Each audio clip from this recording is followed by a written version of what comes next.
எனது அன்பிற்குரிய மக்கள் தொடர்பாளர் கோவிந்தராஜ் அவர்களுக்கு தாங்கள் அறிந்தது, இங்கு நெய்வேலிக்கு அருகே ஒரு படப்பிடிப்பிலே உள்ளேன்.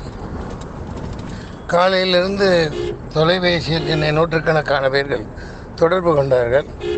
இதுபோன்று ஒரு அரசியல்வாதி என்ற பெயரில் ஒரு ஈனத்தனமான, கேவலமான, அருவருக்கத்தக்க வகையிலே என் திரைத்துறையில் உள்ள சக நடிகர்களை, சகோதரிகளை, என் பெண் குடும்பத்தாரை,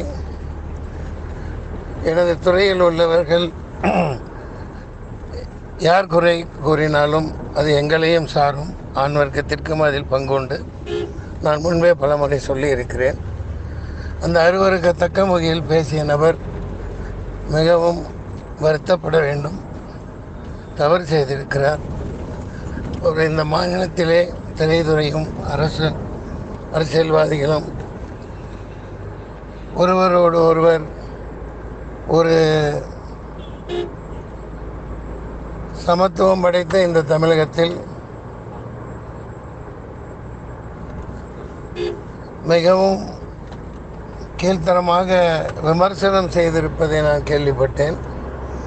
அது வன்மையாக, மிகவும் கடுமையாக கண்டிக்கப்பட வேண்டிய ஒரு செயலாக கருதுகிறேன். அதை யார் செய்திருந்தாலும் எனக்கு முகம் தெரியாது. இதுபோன்ற ஈனத்தனமான செயல்களில் மண்ணும் பரப்புவது அவர் ஈடுபட்டிருக்கக்கூடாது. சுயலாபம் பெறுவதற்காகவோ எதற்காக செய்தார் என்று தெரியவில்லை.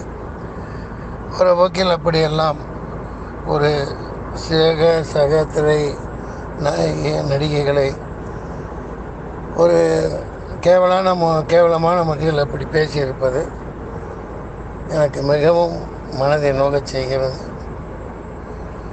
இது சாதாரண வாழ்க்கையில் இவ்வளவு வளர்ந்துள்ள தன்மானமிக்க ஒரு மானத்தோடும் கௌரவத்தோடும் நடத்தப்படுகிற நடிகைகளை நாங்கள் நடத்தி கொண்டிருக்கிற இந்த நமது சமுதாயத்தினை ஊடே இது போன்ற பேச்சுக்கள் மிகவும் ஆபத்தானவை, அருவருக்கத்தக்கவை, நம் சமுதாயத்தை பாதிக்கும்.